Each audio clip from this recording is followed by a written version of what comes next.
दोस्तों नमस्कार। मैं महेंद्र कुमार आप सभी को स्वागत करता हूं अपने इस यूट्यूब चैनल पर। आज हम क्लास 10 का प्रश्नावली 5.3 का प्रश्न संख्या 3 का दूसरा क्वेश्चन को हल कर रहे हैं। तो आइए क्वेश्चन देखिए क्या पूछ रहा है। a बराबर 7 और a 13 बराबर 35 दिया है। d और s 13 ज्ञात कीजिए। ठीक है, तो देखिए क्वेश्चन में जो सबसे पहले दिया है उसको लिख ले रहे हैं। तो क्या दिया है, तो देखिए यहाँ से लिखेंगे हल।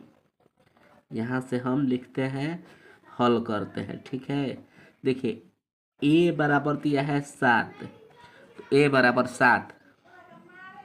यहाँ एक चीज़ और देखिए, यहाँ पर एसेन दिया रहता है, तो एसेन का मान यहाँ फॉर्मूला होता है ये एसेन। यहाँ देखिए ये होता है एसेन, मतलब कि समांतर श्रेणी का योगफल को एसेन से हम सूचित करते हैं, दिखाते हैं। ठीक है ना, तो ये एस 13 है, यहाँ पर एस 13, तो एन के जगह पर 13 हो जाएगा। ठीक है, कभी भी एसेन ऐसे दिया रहेगा तो उसको एन कह देंगे। तो एन बराबर 13, तो लिख देंगे यहाँ एन बराबर 13। ठीक है, एक चीज़ और देखिए, जब भी एस एन, ठीक है, आ ए एन मतलब दोनों बराबर रहता है, S N uh A N दोनों बराबर रहता है, तो ये एन मतलब अंतिम पद हो जाएगा। यहाँ पर समझिए करा एस एन 13 है, मतलब कुल संख्या, जैसे ये यहाँ पर A1 A2 A3 A4 ऐसे ही करते करते A13। ठीक है, मतलब कि ये पहला पद, ये दूसरा पद, ये तीसरा पद, ये चौथा पद, ये अंतिम पद कहलाता है। तो A13 देखिए, यहाँ A13 35 है, और यहाँ पूछ रहा है A से 13, मतलब कि 13 पदों का योगफल क्या होगा। ऐसे पहल का, दूसरा का, तीसरा, चौथा, ये 13 पद के योगफल पूछ दे रहा है। ठीक है, तो 13 पद का योगफल पूछ रहा है, तो एन 13 गो है, मतलब कि 13 गो ऐसे है, तो ये अंतिम पद हो जाएगा। ठीक है, तो जब भी S N uh A N दोनों बराबर रहता है तो उसको अंतिमवा पद कहते हैं। ठीक है, अंतिम पद को हम ए एन से दिखाते हैं। ए एन बराबर क्या है, 35 दिया है। ठीक है, तो क्वेश्चन में ये इतना दिया है। अब पूछ रहा है यहाँ से पहले डी निकालने के लिए। तो देखिए डी का फॉर्मूला क्या होता है।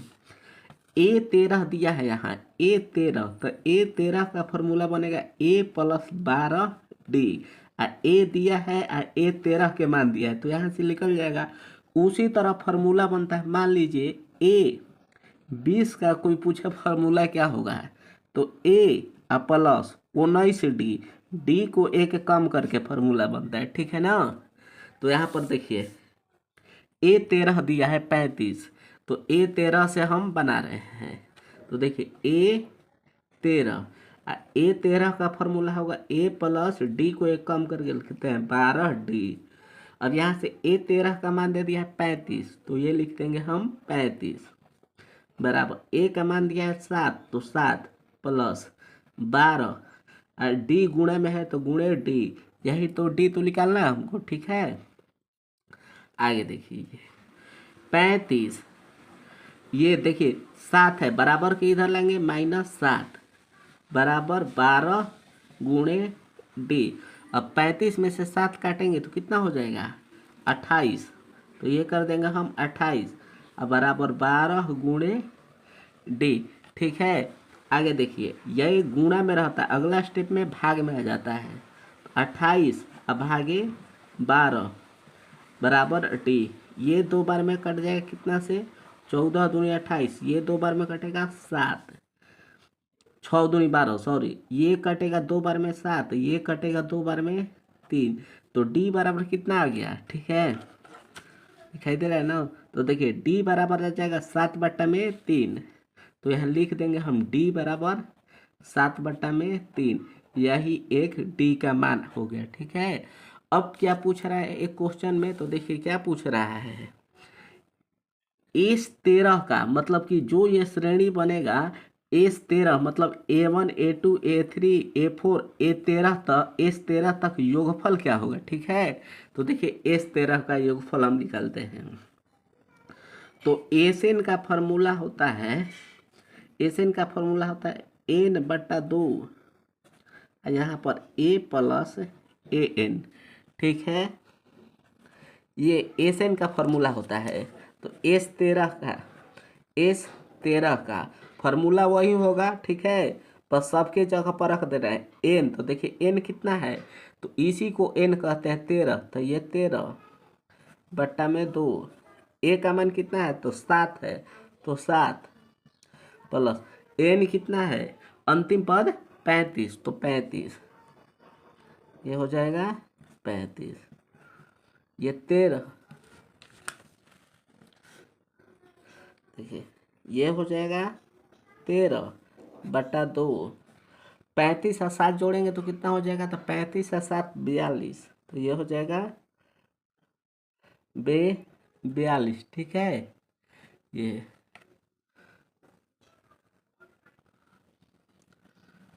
ये देखिए, ये 13/2 गुणे 42, ठीक है। ये 42 काट दे रहे हैं, कितना 21 दूनी 42 बराबर 13 गुणे 21, ठीक है। अब 13 में या 21 में हम गुणा करेंगे तो ये हो जाएगा, देखिए यहाँ 13 21 में गुणा करके दिखाई दे रहे हैं। यहाँ पर 13 और 21 में हम गुणा कर दे रहे हैं। एक में 3 में गुणा करेंगे 3, एक में करेंगे 1, 2 3 6, 2 एकम 2, तो ये 4, सॉरी 3 है तो 3।